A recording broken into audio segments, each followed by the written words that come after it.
కొత్త కోడలు Anamika తిరిగ్గా dressing table ముందు కూర్చొని మేకప్ వేసుకుంటూ ఉండగా అత్తగారు శారద వచ్చింది. ఇదేంటి కొత్త కోళ్ళ, తీరిగ్గా కూర్చుని మేకప్ వేసుకుంటున్నావు? అవతల లంచ్కి టైం అవుతుంది.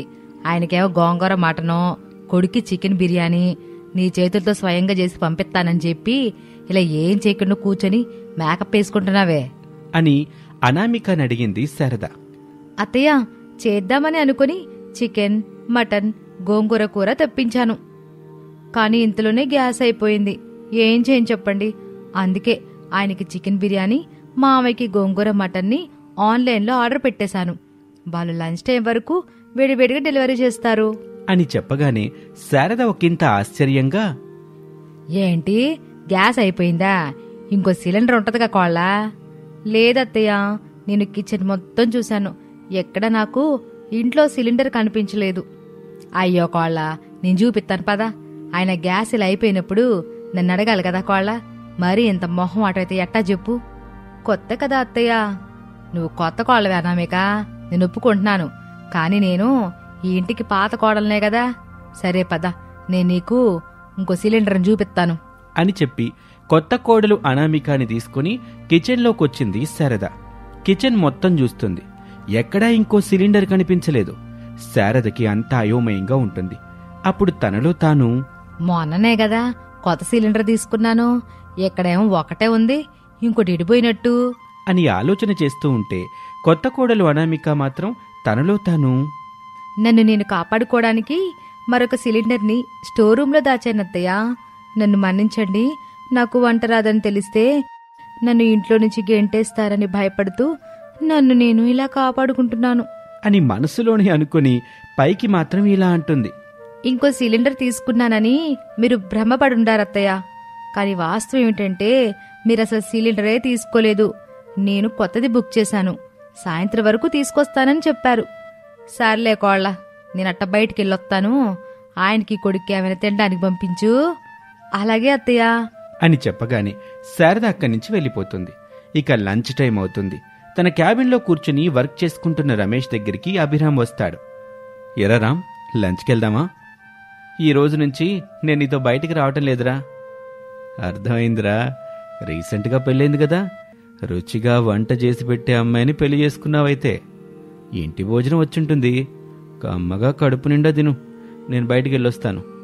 సరేరా అయితే అని చెప్పగానే అభిరామ్ అక్కడి నుంచి వెళ్ళిపోతాడు. ఇంతలో రమేష్ సెల్ ఫోన్ మోగుతుంది.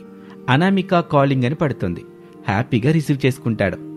హాయ్ అను, ఇలా అనుకున్నానో లేదో అలా నువ్వు కాల్ చేశావు. డిస్టర్బ్ చేశానా రామ్? నోనో అను, అలాంటిదేమీ లేదు. లంచ్కి చికెన్ బిర్యానీ, గోంగూర మటన్ పంపిస్తానని చెప్పావు కదా, వాటి కోసం నేను నాన్న ఇద్దరం వెయిట్ చేస్తున్నావను. సారీ రామ్, చేసే టైంలో గ్యాస్ అయిపోయింది, ఇక చేయలేకపోయాను అని చెప్పగానే రమేష్ అప్సెట్ అవుతాడు. డల్గా ముఖం పెట్టి, అంటే ఈరోజు కూడా నీ చేతి వంట తినే భాగ్యం లేదాను? నేనేం చేయని చెప్పు రామ్. నీకిష్టమైన చికెన్ బిర్యానీ, మావికిష్టమైన గోంగూర మటన్ని చేసి పెట్టాలని నేను కూడా ఎంతో ఎగ్జైటింగ్గా ఉన్నాను. కానీ ఇలా మొదలు పెట్టగానే అలా గ్యాస్ అయిపోతుందని నేనేమైనా కలగన్నానా? లేదు కదా. కానీ ఏంటో అను, ఏదో ఒక ప్రాబ్లం వచ్చి పడుతుంది. నీ వంట నేను ఎప్పుడు రుచి చూస్తానో ఏమో. అవునరా, ఈరోజు చేస్తానని చెప్పాను కదా. చికెన్, మటన్, గోంగూర కూడా తెచ్చిపెట్టుకున్నాను. కావాలంటే నీకు పిక్ పంపిస్తాను చూడు. వదిలేను, నాకు బ్యాడ్ టైం నడుస్తుందనుకుంటాను.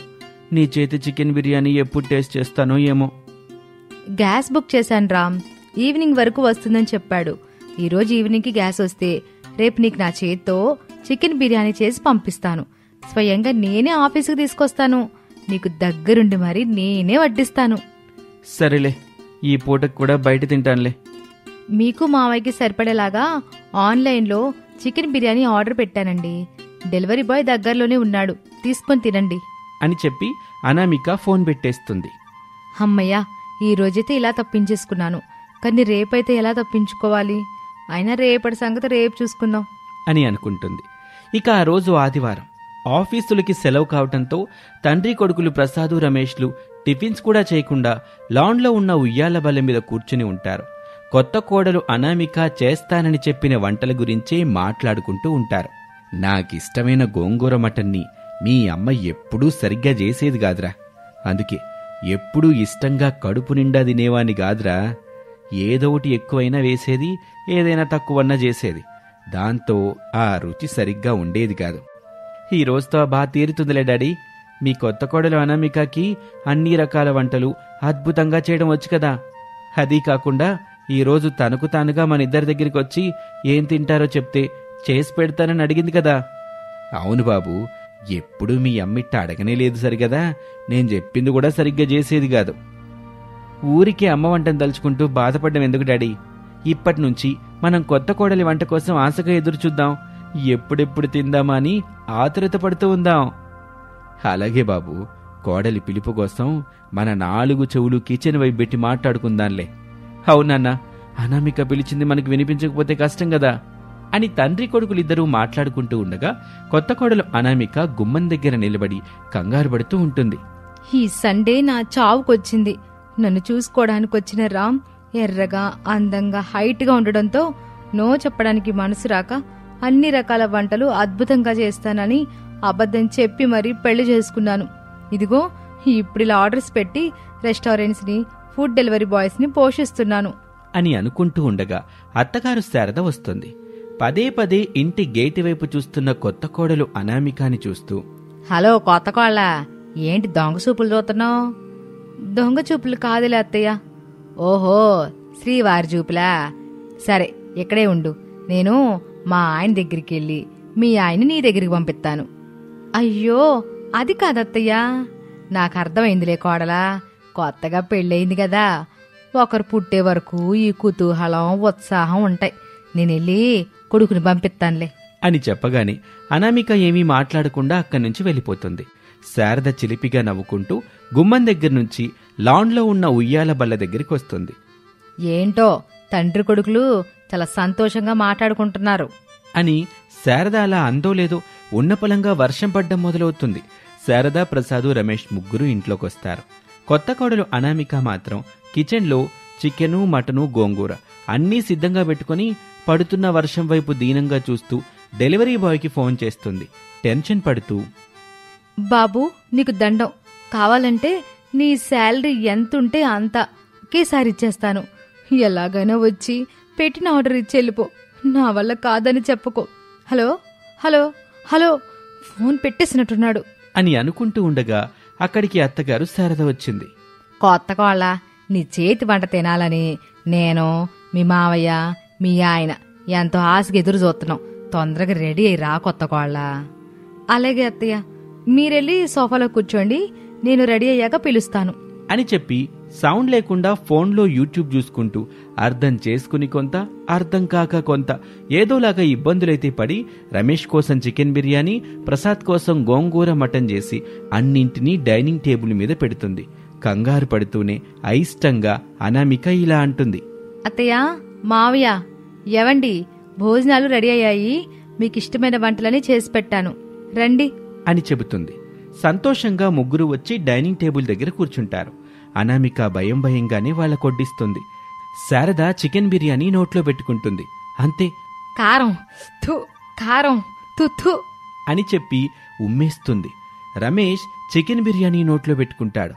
అంతే, వెంటనే ఉమ్మేస్తాడు.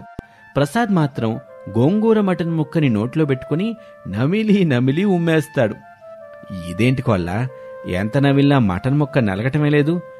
అస్సలు నీకు వంట చేయడం వచ్చా కొల్లా అని అనగానే అనామిక దండం పెడుతూ కన్నీళ్లు పెట్టుకుంటూ, నన్ను మన్నించండి మావయ్య, నాకు వంట చేయడం అస్సలు రాదు. దయచేసి నన్ను ఇంట్లో నుంచి మాత్రం పంపించొద్దు. నాకు రామంటే చాలా ఇష్టం అని అనామిక చెప్తుంది. ఇక అది చూసి అందరూ నవ్వుకుంటారు. నిన్ను కోడలుగా మేం తెచ్చుకుంది తిరిగి నిన్ను పంపించేయడానికి కాదనామిక. సరేలే, ఇక నుంచి నేను వంట నేర్పిస్తానులే, నువ్వు నేర్చుకుందు గాని అని చెప్పగానే ఎంతో సంతోషపడుతుంది అనామిక. అత్తగారు ఆ విధంగా రియాక్ట్ అవుతారని అనామిక అస్సలు ఊహించను కూడా లేదు. అందుకే శారద అన్న మాటలు విన్నాక అనామిక చాలా సంతోషపడుతుంది. అనామికనే కాదు, శారద, రమేష్ కూడా వంట రాకపోయినా అనామిక అబద్ధం చెప్పి ఇన్నాళ్ళు నెట్టుకొచ్చి మేనేజ్ చేసిందని ఏమాత్రం ఫీల్ అవ్వకుండా, కోపగించుకోకుండా అనామిక యొక్క అమాయకత్వాన్ని చూసి నవ్వుకుంటారు. ఇక అనామిక బాధపడ్డం మానేసి అత్తగారి దగ్గర బుద్ధిగా వంట నేర్చుకుంటూ ఉంటుంది. ఇది ఇవాల్టి కథ. మరొక ఆసక్తికర కథలో మళ్ళీ కలుద్దాం. అంతవరకు సెలవు. నమస్తే. ఎర్రటి ఎండపూట కీరదోసకాయ తోటకి కాపలాగా ఉన్న ప్రసాదు చెలకగట్టునున్న పెద్ద చెట్టు దగ్గర నిలబడి దిక్కులు చూస్తూ ఉంటాడు. ఎక్కడ్నుంచి ఎవరూ వస్తున్నట్టుగా అనిపించటం లేదు. ఎవరూ కనిపించటం కూడా లేదు. సూర్యుడు నెత్తిమీదకొచ్చాడు. బాగా ఆకలిగా ఉంది. ఈ శారద ఇంకా అన్నం తీసుకురాలా. అత్తాకోడలు ముచ్చట్లు పెట్టుకుంటూ నాకు అన్నం తీసుకొచ్చే సంగతి మర్చిపోయినట్టున్నారు. సరేలే, ఏం చేద్దాం, నన్ను మర్చిపోవటం శారదకు అలవాటయిందిగా అని కొంచెం బాధపడుతూ ఉంటే గొడుగు పట్టుకొని అన్నం కూర ఉన్న సంచి పట్టుకొని శారద వచ్చింది. యావయ్యా, నన్ను బాగా తిట్టుకుంటా ఉన్నావు గదూ? లేదులే శారద, నిన్నెందుకు తిట్టుకుంటాను చెప్పు. నీకు చాలా పనులుంటాయిగా. ఈ ఎటకారంతోనే తెలిసిపోతుంది తమరు నన్ను తిట్టుకుంటున్నారో లేదో అని. కరువు పని నుంచి వచ్చిన తర్వాత అత్తాకోడలు ఇంత వండి నాకు తీసుకొచ్చి ఇస్తే నేను తినేసి నా పని నేను చూసుకుంటాను కదా. ఈరోజు ఆలస్యమైంది కదా, అందుకు మన్నించండి. రేపటి నుంచి తొందరగానే తీసుకొస్తాను. సర్లే శారద, అన్నం పెట్టి తింటాను, ఆకలిగా ఉంది అని చెప్పి ప్రసాద్ ఆ చెట్టు కింద కూర్చుంటాడు. శారద కూడా కూర్చొని, యావయ్యా, ఎంత ఎండపూట కాపలా గాయడం అవసరమా చెప్పు. నమ్మి మనకప్పజెప్పిన పనిని జాగ్రత్తగా చెయ్యాలి శారదా అని అంటూ ఉండగా శారద అన్నం పెడుతుంది. కూర వేసి ప్రసాద్కిస్తుంది. ఇక మరోపక్క మట్టింట్లో పిల్లలు హరీషు భవ్యల్ని కూర్చోబెట్టి అనామిక వాళ్ళకి అన్నం తినిపిస్తూ ఉంటుంది. మమ్మీ, ఎలాగో సమ్మర్ హాలిడేస్ వచ్చాయి కదా, నేను చెల్లి అమ్మమ్మ వాళ్ళ ఇంటికి వెళ్తాం, సరేనా? అవును మమ్మీ, అమ్మమ్మ వాళ్ళ ఇంటికి వెళ్ళగా చాలా రోజులు అవుతుంది.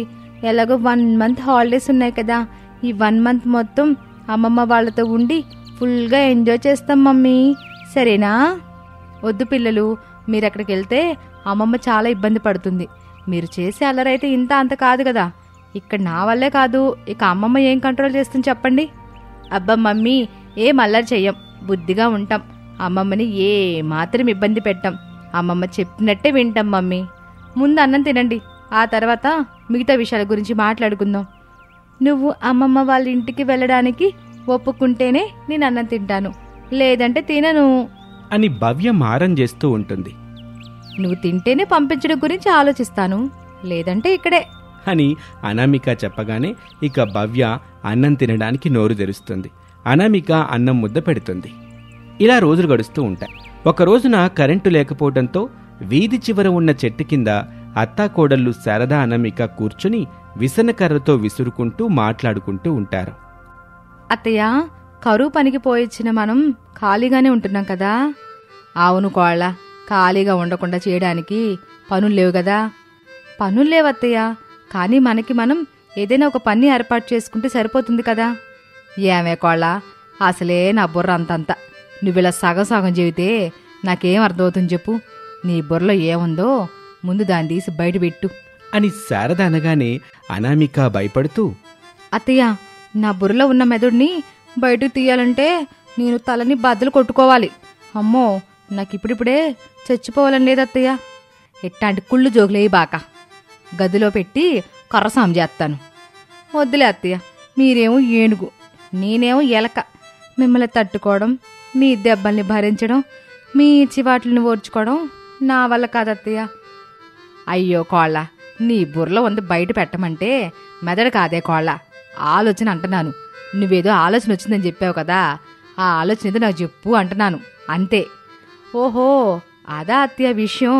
సరే, నా బుర్రలో ఏ ఆలోచన వచ్చిందో మీకు చెప్తాను, మీరు వినండి. చెప్పవే తొందరగా. అత్తయ్య, ఎండాకాలంలో బాగా ఏవి అమ్ముడిపోతాయి? ఎవరైనా ఎప్పుడైనా తినేవి కీర దోసకాయలే కదా. అవును, కీర దోసకాయలు చాలామంది తింటారు. ఎండాకాలంలో ఆరోగ్యానికి కూడా ఎంతో మేలయ్యి. టౌన్లో తిరుగుతూ అమ్మినా మనకి మంచి లాభమే వస్తుంది. ఒక దగ్గర పెట్టుకుని అమ్మినా కూడా డబ్బులు బాగానే వస్తాయి.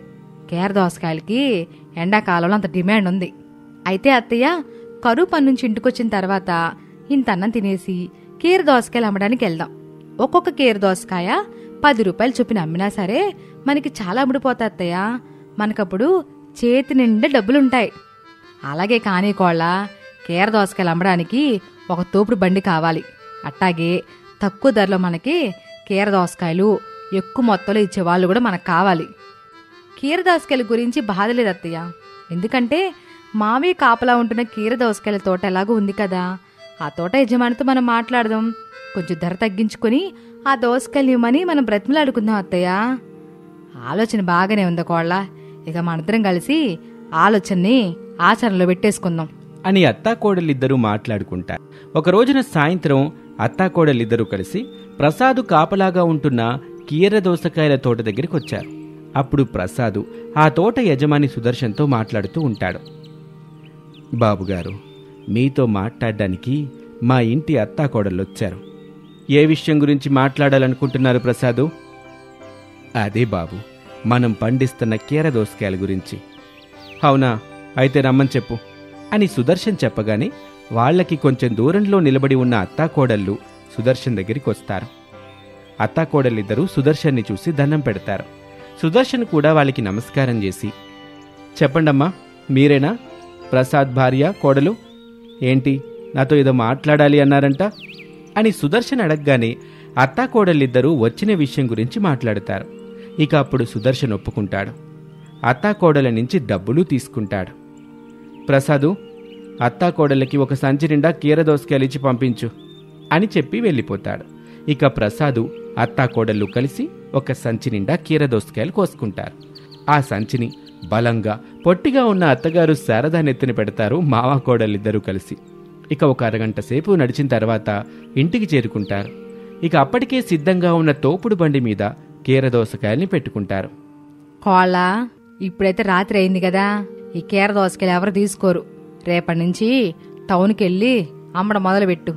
మీరు రారా అత్తయ్య, నేను పిల్లల్ని చూసుకుంటా ఉంటానులే, నువ్వెళ్ళు అని చెప్పగానే అనామిక ఏమీ మాట్లాడకుండా వంటగదిలోకి వెళ్తుంది. అలా ఆ రోజు రాత్రి గడిచిపోతుంది. ఇక మరుసటి రోజున కోడలు అనామిక కీరదోసకాయలున్న తోపుడు బండిని తోసుకుంటూ టౌన్లో తిరుగుతూ ఉంటుంది. చల్లచల్లని కీర దోసకాయలు రండి బాబూ రండి, ఒక్కటి 10 రూపాయలు. ఇలా తిన్నారంటే అలా ఒంట్లోని వేడిని మాయం చేస్తుంది. ఎలాంటి ఎండ నుంచైనా ఈ కీర దోసకాయ కాపాడుతుంది. కూల్ కూల్ కీర దోసకాయలు రండి బాబూ రండి అని అమ్ముతూ అనామిక ముందుకు వెళ్తూ ఉంటుంది. ఒకచోట చక్రవర్తి అనే వ్యక్తి అనామిక అమ్మే కీరదోసకాయల బండి దగ్గరికి వచ్చాడు. అనామిక అతన్ని చూసి సంతోషపడుతూ, చెప్పండి బాబూ, కూల్ కూల్ కీర దోసకాయలు, ఒక్కటైతే 10 రూపాయలే అని అంటుంది. అప్పుడు ఆ వ్యక్తి ఒక కీరదోసకాయని పట్టుకుని చూసి, ఏమ్మా కూల్ కూల్ అన్నావు, ఈ కీరదోసకాయని పట్టుకుని చూస్తే ఎట్టాంటి కూలు లేకుండా మామూలుగానే ఉందే. అయ్యో బాబుగారు, కూల్ కూల్ అంటే మేము అమ్ముతున్న కీర దోసకాయ కూల్గా ఉండడం కాదు బాబూ, ఇది తింటే మీ శరీరం కూల్గా ఉంటుందని, ప్రాణం మంచిగా ఉంటుందని అర్థం అన్నమాట. ఓరి నాయనో, మీరు కూల్ కూల్ అని చెప్పే దాంట్లో ఎంత పెద్ద పెద్ద అర్థాలున్నాయా? సరేలే తల్లి, నాకో 2 ఇవ్వు, ఇంటికి తీసుకెళ్ళాలి అని చెప్పగానే అనామిక సంతోషపడుతూ ఒక 2 కీరదోసకాయల్ని కట్ చేసి కవర్లో పెట్టి ఇస్తుంది. అతను ఇచ్చే డబ్బులు తీసుకుని ముందుకు వెళ్తుంది. అలా ఆ రోజు చీకటి పడే వరకు ఇంటింటికి తిరుగుతూ తాను తీసుకెళ్లిన కీరదోసకాయల మూట మొత్తం అమ్మేస్తుంది.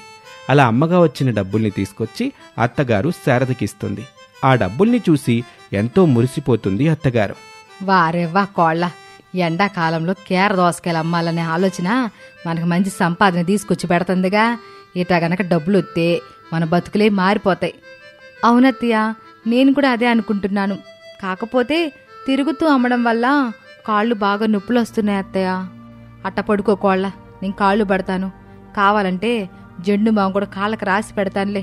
ఇంకా కావాలంటే వేడివేడి నీళ్ళ కాపురం పెడతాను, నువ్వు పడుకో ముందు అని శారద చెప్పగానే అనామిక ఆశ్చర్యంగా చూస్తూ, వామ్మో అత్తయ్య, ఇదంతా నా మీద ప్రేమేనా అని అడుగుతుంది. నీ మీద ప్రేమ కాదు కోళ్ళ, డబ్బు సంపాదించి పెడుతున్నా కీర దోసకాయల మీద ప్రేమతో మాట్లాడుతున్నాను అని చెప్పగానే కోడలు అనామిక బుంగమూతి పెడుతుంది. అది చూసి అత్తగారు శారద నవ్వుకుంటుంది. ఎందుకులే కోళ్ళ, మా అత్తలు ఏం చెప్పినా మీ కోడలు నమ్మర్లే గాని. ఎందుకంటే అత్తయ్య ఎప్పుడు కట్టప్పలా మారుతారో తెలియదు కదా, అందుకని అని ఆ అత్తాకోడలిద్దరూ కాసేపు కష్టసుఖాలు మాట్లాడుకొని సంతోషంగా వెళ్ళి పడుకుంటారు. ఇక ఆ మరుసటి రోజు నుంచి అనామిక ఒక ఐస్ గడ్డ మీద కట్ చేసిన కీరదోసకాయ ముక్కలు పెట్టి కూడా అమ్మటం మొదలు పెడుతుంది.